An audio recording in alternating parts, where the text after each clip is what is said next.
जो निर्धारित लक्ष्य आपके लिए ईश्वर ने तय किया है और आप लोगों ने अपने लिए तय किया है, वो मिलना बहुत आसान है। तो वापस चलते हैं 30 साल पहले। 30 साल पहले लगभग 91-92 की बात है, सब मैं यहीं आया था। तब कोई नहीं सोच सकता था कि ये जो एक पीछे में बच्चा बैठा हुआ है वो आज के इतने साल बाद क्लास 1 ऑफिसर बन के डिफेंस मिनिस्ट्री में, रक्षा मंत्रालय में दिल्ली जाके कलाम साहब के साथ में काम करके ये सारे अपने एक काम करेगा। ये तब नहीं सोचा था, लेकिन हाँ, टीचर्स जो सामने खड़े होते हैं ना, वो सब देख लेते हैं, उनमें पता चल जाता है कि किस में चिंगारी है। हालांकि चिंगारी सभी में है, ऐसा नहीं है कि किसी में चिंगारी नहीं है। आप लोगों को पता है कि रास्ते में पड़ा हुआ पत्थर होता है ना, उसमें भी चिंगारी होती है। कैसे पता चलेगा कि इसमें चिंगारी है? जरूरत है सही समय पे उसे उठाकर, उसे रगड़ के और उस चिंगारी को पैदा करके उससे आग जलाने वाले एक मार्गदर्शक की। सही समय पे उसे उठा के जिस टीचर ने रगड़ दिया और उससे आग पैदा कर दी ना, वो आसमान छुएगा। ये तो छोटी छोटी चीजें हैं, यहाँ तो अभी तो आसमान बाकी है पूरा।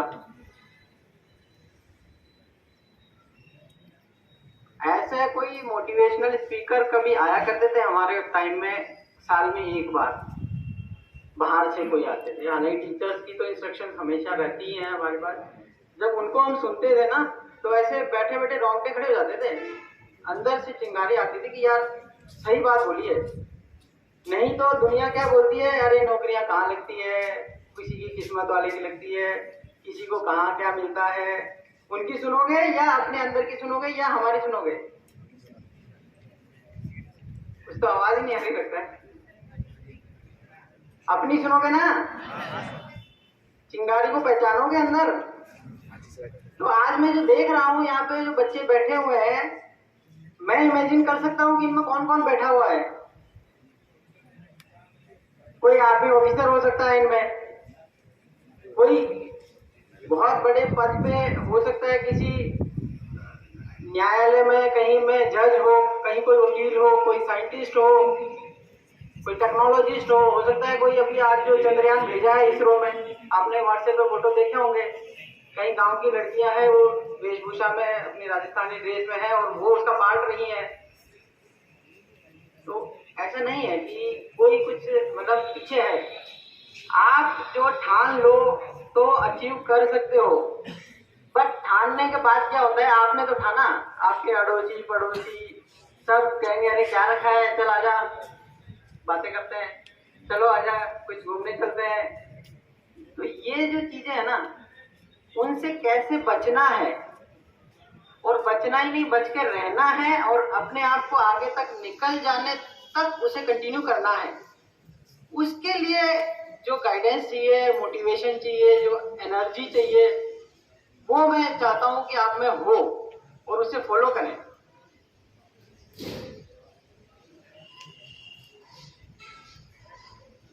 बर्निंग फायर जो होती है ना, वो कंटिन्यूअसली जब पानी उबलना होता है ना, जब पानी कब उबलता है, कितने डिग्री सेंटीग्रेड पे उबल जाता है पानी, किसी को पता है?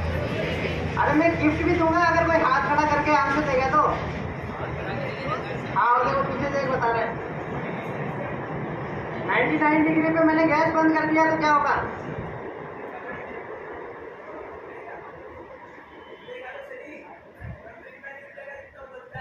भाप नहीं बनेगा, वो ट्रांसफॉर्मेशन नहीं होगा, वो उबल के वहीं रह जाएगा, वापिस ठंडा हो जाएगा। कहने का मतलब ये है कि अगर आप में आज मैंने चिंगारी अगर कहीं लगाई है, कुछ किया है और आप में जोश आया है और एक लेवल तक आप पहुंच गए हो और फिर ठंडे हो गए ना, वापिस वहीं आ जाओगे। उसे कंटिन्यू करना है 100 डिग्री से ट्रांसफॉर्मेशन।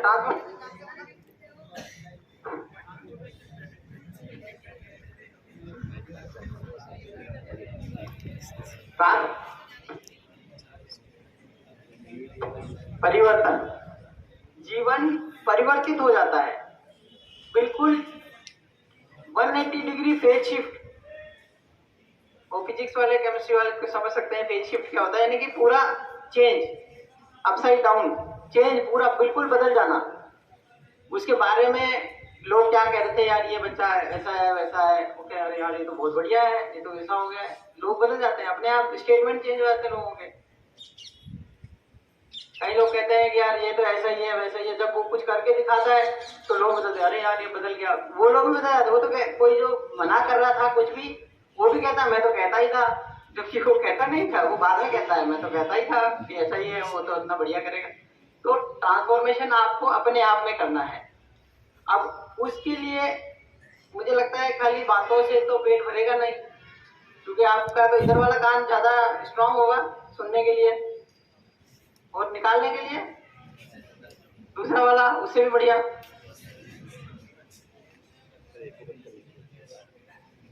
क्यों? देखो, कानों को दोनों को ग्रहण करने के लिए लो और उसे पेट में बचाओ, फिर माइंड से उस पर थिंकिंग करनी है कि क्या बोला, क्यों बोला, सही में ऐसा हो सकता है क्या। अरे एग्जाम्पल, जीता जागता एग्जाम्पल खड़ा। देखो, मैं ज्यादा अपने बारे में बताता नहीं हूँ, लेकिन मोटिवेशन के लिए जरूरी है और बताना जरूरी है। कई लोगों ने कहा यार ये सब है ना, इतनी बड़ी बड़ी बातें करना ठीक है, नहीं होता। उनका नहीं कैसे होता, होता है। मैं अपने भाई बहनों के लिए, अपने बच्चों के लिए स्पेशली मैं कहूंगा, और जो मेरे अचीवमेंट है मैं गिनाऊंगा। जरूरी है, क्योंकि लोगों को विश्वास ही नहीं होता। विश्वास करना जरूरी है। और यहाँ सरस्वती के मंदिर के सामने खड़े होकर अगर कुछ बोल रहा हूँ तो आपको 100% विश्वास करना होगा, अपने आप पे विश्वास करना होगा। ठीक है ना? तो उसके लिए देखो, कुछ चीजें तो है जो मैं वैसे बता रहा हूँ, उसके आगे एनर्जी देने के लिए मैं कुछ बुक्स लेके आया हूँ। विशेष तौर पे आप लोगों के लिए मैंने पूरा स्टडी किया है कि किस तरह की बुक्स आपको देनी चाहिए। एक ये बुक्स है जो मैं पहले भी यहाँ पे देके गया हूँ, आदर्श जीवन। उसके लिए विचार नियम, यानी क्या अंदर डालें आप, क्या विचार करें कि आपका जीवन आदर्श जीवन बने। कोई भी कहे कि हाँ यार ये आदर्श बच्चा है, आदर्श बनाए ना आप लोगों ने भी।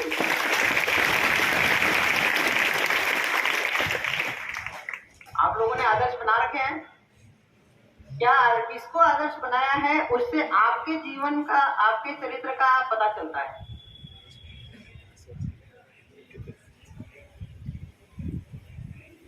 अब मैं एक सवाल अगर किसी से पूछता हूँ, पहले बताओ कि मैं जो भी सवाल पूछने वाला हूँ उसका आंसर देने के लिए कौन तैयार है, बिना सवाल जाने?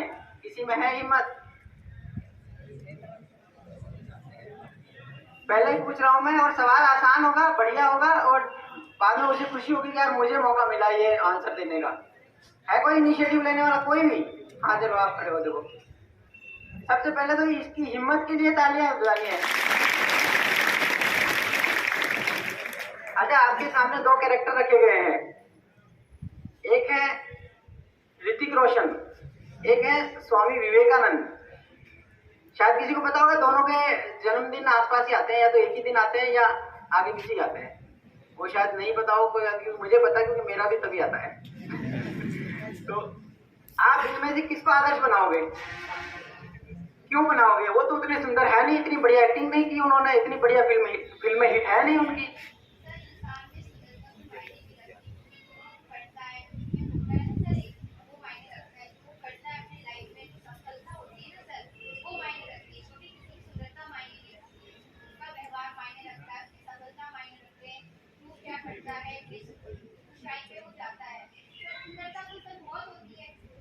एक मैं रोकना चाहूंगा। अब ये जो इन्होंने कहा, इसकी बात से कितने लोग सहमत हैं और किन्होंने उसको अपने जीवन में उतारना है और उतारना चाहते हैं, सिर्फ वही ताली बजाएंगे।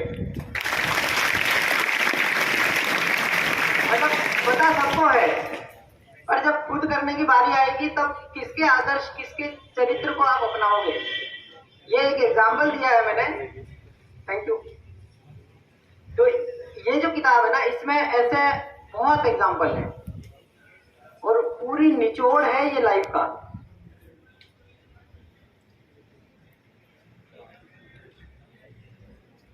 अब जैसे मैं एक कुछ पढ़ के बताऊंगा यहाँ पे, यदि आप इतिहास के पन्ने पलट कर देखेंगे तो पता चलेगा कि वहां विश्व के महान लोगों के चारित्रिक गुणों को ही अधिक महत्व दिया गया है। उनके रंग रूप पहनावे जाति धर्म उसको नहीं।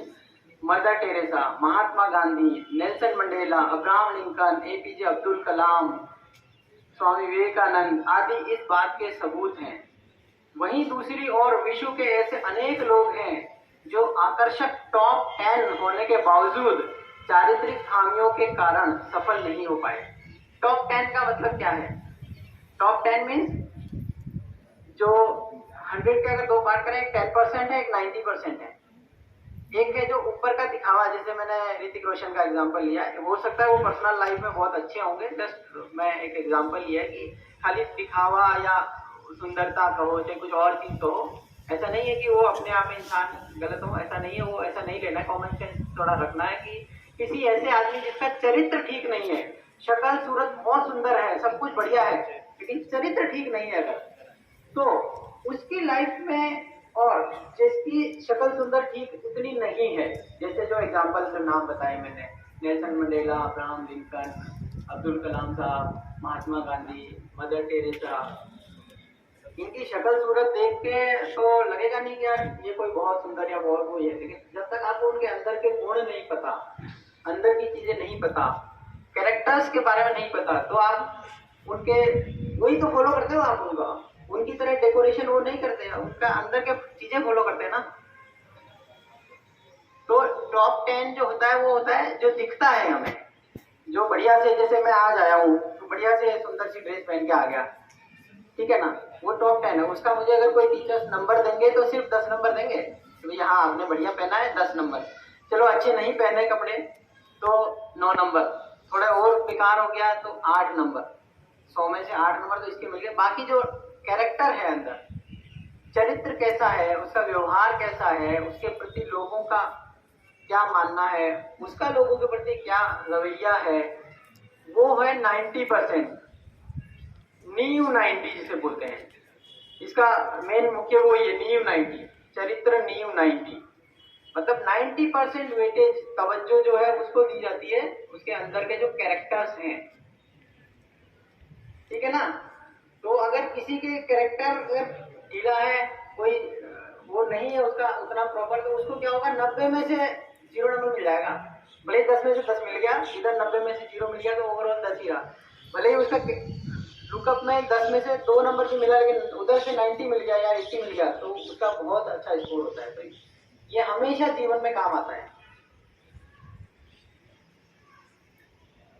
तो इसमें बहुत सारे ऐसे टॉपिक हैं कि अपने आप को कैसे आगे बढ़ाना है। फिर उसके बाद आता है एक दोस्तों के बारे में, मित्र चुने शत्रु नहीं।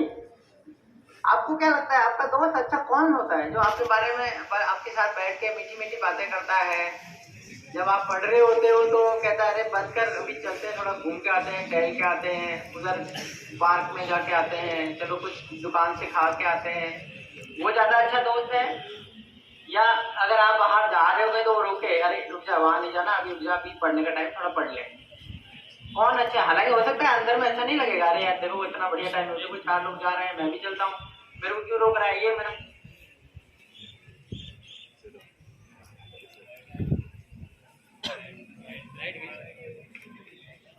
लाइट नहीं भी आवाज आ रही है पीछे।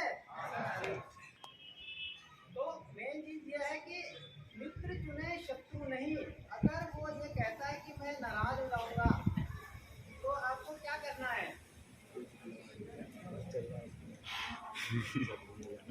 क्या करना है? हो जा नाराज या नहीं नाराज नहीं होना, मैं सब छोड़ के करता हूँ, मेरी बात करती हूँ, बोले तो नाराज होना है। वही दोस्त मेरे को पता है आज की तारीख में, मैं अभी नाम नहीं लेना चाहूंगा, लेकिन अभी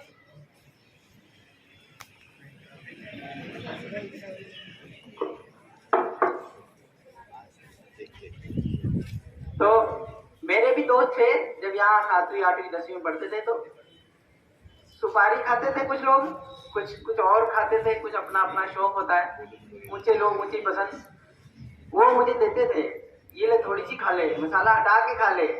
मेरा क्या उसूल था, नहीं खाना तो नहीं खाना, बोले नाराज हो जाऊंगा, काल जाता आज जा, नाराज होना हो जा, मेरे को नहीं खाना तो नहीं खाना। लेकिन उनको भी पता है, वो अब कहते हैं यार काश तूने जब हमें मना किया था हमने छोड़ दिया होता ये सब, तो आज वो लत नहीं लगती, आज हम भी कुछ और कर चुके होते। तो बहुत सारी चीजें वो बाद में जागने से अच्छा है अभी जाग जाए। आपको खुद अपना भला देखना है। आप बस इतना एक फॉर्मूला रख लो, अच्छा मित्र कौन सा है जो आपको आपके लक्ष्य प्राप्ति में मदद करे। बस एक ही फॉर्मूला याद कर लो और कुछ नहीं। और आपका लक्ष्य क्या है वो अगर आपको क्लियर नहीं है तो पहले उसे क्लियर करो। और उस लक्ष्य के पीछे कौन कौन उम्मीद लगा के बैठे हैं, आपके माता पिता सबसे पहला, जो अपने इतने मेहनत पसीने की कमाई से आपके लिए पैसा लगा रहे हैं। फिर आपके गुरुजन जो इतना अपना एनर्जी आपके लिए दे रहे हैं, सारी एनर्जी जितना इतना अनुभव है 30-30 40-40 साल का पढ़ाने का, वो सारा अनुभव आपको दे रहे हैं कि आप आगे बढ़ो, आप करो। फिर तीसरे सबसे बड़ी उम्मीद लगाने वाला आदमी आपके सामने खड़ा है। मुझे उम्मीद है मेरे काम से जब कोई निकलता है ना बाहर, अभी जैसे आज ही मैं देख रहा था कि इस बार 10th क्लास का रिजल्ट 100% रहा है। बहुत सारे बच्चों के 80+ रहे हैं। 12th में साइंस मैथ छोड़ो, आर्ट्स में 90+ आए हैं लोगों के। तो ये सुन के मैं वहां जब दिल्ली में मैं बैठा होता हूँ, वहाँ अपने कहीं काम कर रहा होता हूँ और मुझे ये कभी इन्फॉर्मेशन मिलती है, चाहे व्हाट्सएप ग्रुप से मिले चाहे कैसे भी मिले, आप मानोगे नहीं, मतलब वो खुशी जो है ना मुझे तब होती थी। मेरे 10वीं में 82% आए थे यहाँ पे, जो कि मुझे लगता है उस सदी के सबसे हाईएस्ट थे, क्योंकि उससे पहले नहीं थे, उसके बाद धीरे धीरे शुरू हुए। और वो कैसे आए वो मुझे पता है, क्योंकि घर में गांव में खेती बाड़ी सारे काम कराने, सब करने के बाद भी टाइम निकाल के उसमें लग के सब चीज करना, तो वो सब चीजें हर एक के लिए पॉसिबल नहीं हो पाता है। बट हाँ, अब जैसे बहुत सारी सुविधाएं हैं, हर चीज के लिए आपको सपोर्ट मिल रहा है, तो वो सारी चीजें हैं। मुझे याद है आज के 4-5-6 साल पहले भी मैं यहाँ आया था। यहाँ पे लगभग 9th ऑनवर्ड्स, 9th से ऊपर के सभी बच्चों को ये बुक्स दे के गया था। तब उनमें से सिर्फ और सिर्फ एक बच्चा निकल के मेरे पास वापस आया, जब मैं स्टाफ रूम में बैठ के बातचीत कर रहा था टीचर्स के साथ, तब वो मेरे पास आया और बोला कि ये जो आपने मित्र चुनने वाला जो सवाल है ना, ये मेरे साथ बहुत बड़ा कंफ्यूजन क्रिएट करता है। मेरा टारगेट बहुत बड़ा है, सब कुछ मैं चाहता हूँ, लेकिन दोस्त जो है ना वो कहते हैं कि नहीं यार चल थोड़ा सा, नहीं तो नाराज हो जाएंगे ये वो। तो मैंने कहा भाई तुम्हारा दिल क्या कहता है? बोले जो आपने बोला ना वो मैं करने को तैयार हूँ। उनका दोस्त नाराज हो जाएंगे तो कोई दिक्कत नहीं है, वो भाई बंधु में भी हो सकते हैं, चाचा ताऊ का लड़का हो सकता है, कुछ भी हो सकता है, वो लोग उसके चाचा पापा नाराज हो जाएंगे, कोई दिक्कत नहीं है। वही एक बच्चा आया था, मैंने उसे कहा, मैंने कहा ये मेरी बात गांठ बांध करके रख ले, सुन ले और इस पे चलना है, उसके बाद रिजल्ट देखना, मिरेकल होंगे, मिरेकल, आश्चर्यचकित करने वाले रिजल्ट। और उसके साइंस मैथ में 94% से ज्यादा आए थे और वो बाद में भी मिला मेरे से। ये आपने जो बताया ना उस उसूलों पे हम चले और उसके बाद ये चीज मेरे जीवन में आई है, तो वो जीता जागता एग्जाम्पल। मुझे कितनी खुशी हुई होगी आप सोच सकते हैं कि जब मैंने कुछ बताया और वहां से रिप्लाई आया।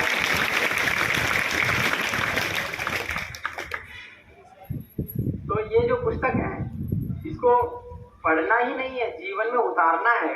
और बहुत छोटी सी पुस्तक है, बहुत बड़ी नहीं है, आपके सिलेबस की मोटी मोटी किताबें वो तो जो है पढ़नी है, लेकिन ये जो है ना एक छोटी सी पुस्तक है, बट एक रामबाण है यूं समझ लो। और इसकी यहाँ पे तो 30 लाख लिखा हुआ है अभी की, क्योंकि मैं पहले का एडिशन लेके आया हूँ। ये 1 करोड़ से ज्यादा बच्चों के पास पहुंच चुकी है। हमने मतलब हम जो वॉलेंटियर्स हैं जो मिलके इसके लिए 10 रुपए की किताब है ये। आप लोगों को इसका पैसा नहीं देना है, लेकिन देना जरूर है, फ्री नहीं है ये, चुकाना है इसका मूल्य। कैसे चुकाने वाले हैं इसका मूल्य, कोई मुझे बताए हाथ खड़ा करके। आप तो पहले मौका दिया है, एक और कोई हिम्मत। हाँ देखो एक पीछे है कोई। इसे जीवन में उतार के, बिल्कुल सही, इसको जीवन में उतार के। तो इसकी कीमत बहुत ज़्यादा है। ये जहाँ छपी है वहाँ से निकली है, दिल्ली पहुँची है, दिल्ली से यहाँ लाया हूँ मैं, यहाँ से यहाँ तक आई है और अब आपके जीवन में आने वाली है। तो जितना रास्ता तय करते हुए ये पहुँची है, शायद जब छापने वाले को ये नहीं पता होगा वहाँ जहाँ जिस प्रिंटिंग प्रेस में छपी थी कि ये किस बच्चे तक कहाँ पहुँच के जीवन परिवर्तन करने वाली है।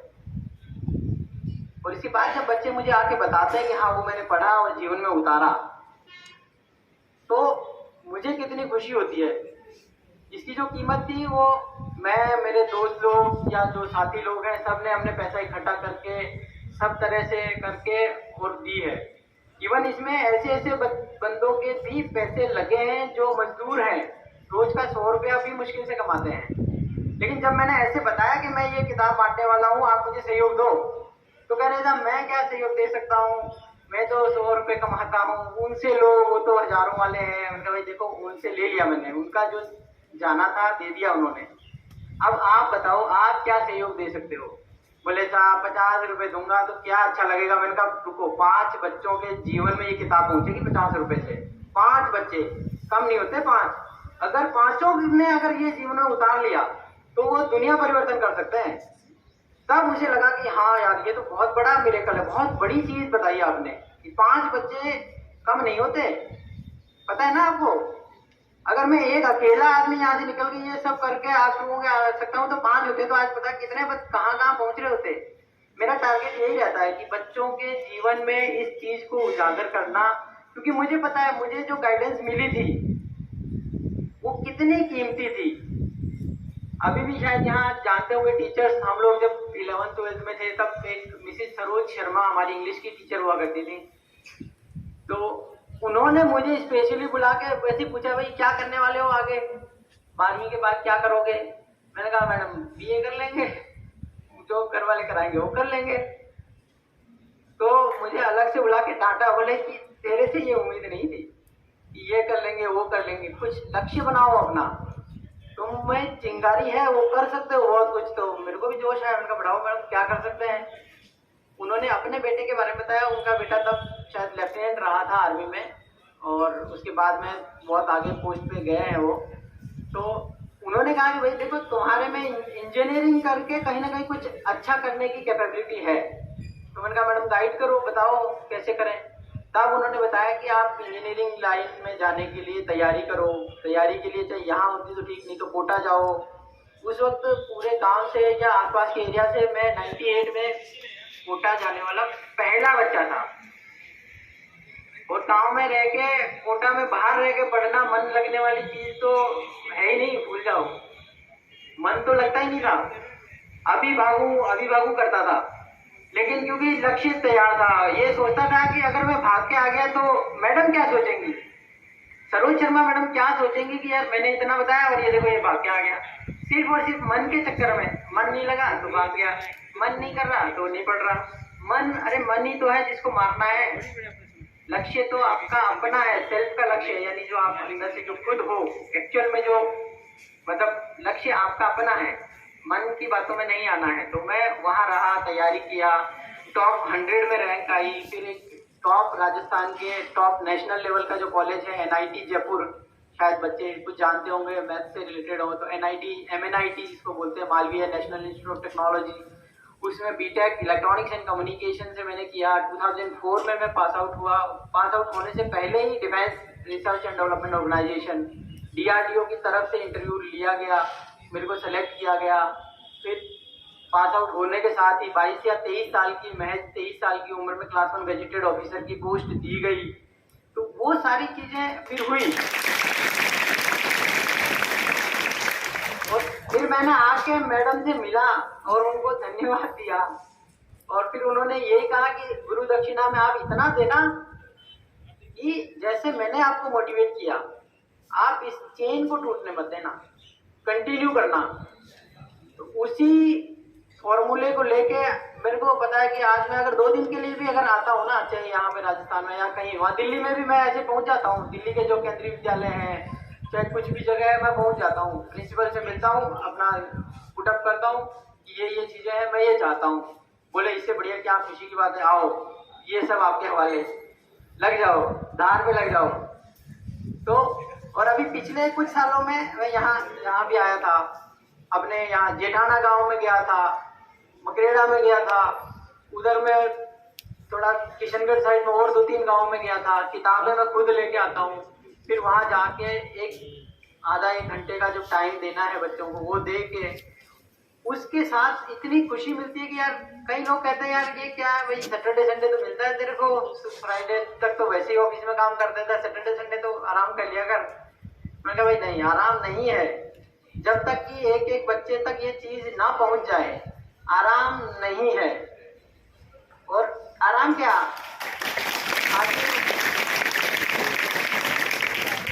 आदमी को क्या चाहिए, आनंद चाहिए। एक्चुअली आराम, खुशी, ये सब चीजें ना बाहर की है। एक्चुअली आनंद जो होता है वो अंदर से मिलता है। अगर कोई बंदा है जो टेबल टेनिस खेलने का शौकीन है, ठीक है, उसकी इच्छा है कि टेबल टेनिस तो मेरा जान है मेरी, वो दिन भर काम करके आता है, थक गया है, और उसे बोला जाए कि अभी टेबल टेनिस खेल लो, तो क्या लगता है, क्या करेगा वो खेलेगा, उसका पैशन है वो। तब वो ये नहीं कहेगा यार मैं आराम कर लूं। बोले आराम करने से शरीर को आराम मिलेगा, लेकिन खेलने से अंदर जो तृप्ति मिलेगी ना, आनंद जो मिलेगा, वो इम्पोर्टेंट है। इसलिए इसकी शारीरिक क्रियाओं से कोई लेना देना नहीं है। आनंद अनुभूति जो है वो अलग है। आज मैं अगर 6 बजे 5 बजे उठ गया, नहीं तो शनिवार रविवार हो सकता है मेरा भी रूटीन कंफर्टेबल रहे। मेघराज सर ने मुझे कल बताया कि 7:30 ही प्रेयर शुरू हो जाती है। मुझे लगा शायद 8:30-9 बजे तक होती होगी, लेकिन 7:30 शुरू हो जाती है। तो मैंने कहा फिर तो मुझे जल्दी करना है। और जल्दी करना क्या, ये किताबें, ये सबको सेट बनाना, रेडी करना, अपने लिए प्रिपेयर करना, ये सब चीजें, क्योंकि यही है जो आनंद देता है।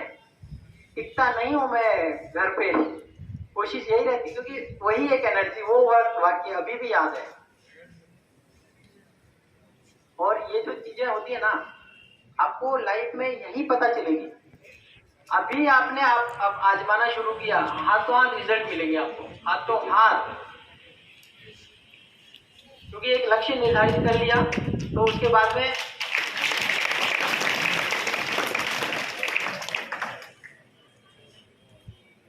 इसके कुछ एग्जांपल्स और देना चाहूंगा एक आध में, समय है थोड़ा। तो जैसे कि एक बार की बात है, यहीं पे जब हम थे 10वीं क्लास में, तो कोई एग्जाम हमारा हाफ ईयरली या इंटरनल एग्जाम हुए थे। संस्कृत का पेपर था। मैडम जो थी हमारे, आई थिंक गुप्ता मैडम थी, सावित्री गुप्ता मैडम, वो किसी और क्लास में, 9th क्लास में या सॉरी 11th या 12th या किसी और सब्जेक्ट, मुझे नहीं पता, याद नहीं आ रहा एग्जैक्टली, किसी और, मैं 9th में था, वो 10th में थी, पढ़ा रही थी, वहीं पे कॉपी चेक कर रही थी। तो उन्होंने ऐसे ही एग्जाम्पल दिया, ये देखो ये बच्चा कितना अच्छा लिखा है। फिर चेक करते गई, पता चला कि सारे ही सही थे, 100 में से 100 नंबर हो गए। फिर बोला कि ये देखो इसके अभी आपके सामने कॉपी चेक की है, 100 में से 100 नंबर है। फिर बच्चे खड़े हुए, बोला कौन बच्चा है मैडम ये बताओ। बोले ये 9th क्लास का वो बच्चा है। 5-7 बच्चे निकले और मेरे को उठा के ले आए। वो उठा के गोद में उठा के लेके आ गए, मैडम ये रहा बच्चा, इसके लिए शाबाशी, यहाँ तालियां बजी। तो मुझे तो नहीं पता था, मैं अपनी क्लास में बैठा था, मस्त था, कोई दिक्कत नहीं, जैसा होगा देखा जाएगा, कर दिया, लेकिन हाँ अपना बेस्ट एफर्ट डाला। तो उधर में उन्होंने, वहां पे जब एप्रिसिएशन मिला, तब फिर कुछ चीजें मतलब दिमाग में आती है यार। देखो जब कोई मेरिट में आता है तो कैसे अवार्ड फंक्शन में बुलाया जाता है, वो फीलिंग कैसी आती है, स्कूल का नाम कितना होता है, स्कूल वाले बढ़ चढ़ के कैसे बोलते हैं। आप लोगों में से जो भी कोई टॉपर आता है, स्कूल वाले बोलते हैं, मैं वहां दिल्ली में बताता हूँ अपने वहां पे, पता है वो, ये आपको तक पहुंचे ना पहुंचे चीजें, लेकिन मैं वहां करता हूँ ये चीजें, मैं बताता हूँ यार देखो ये मेरे गांव का स्कूल है, ये मेरे गांव के बच्चे हैं, उसमें उन्होंने इतना टॉप किया है, ऐसा किया है। अभी जैसे मैं देख रहा हूँ कहीं एनसीसी वगैरह और इस तरह के कैडेट्स वगैरह, कुछ और जो एक्चुअल चीजें भी निकल के आई हैं, तो बहुत बढ़िया है, अपॉर्चुनिटीज मिल रही है।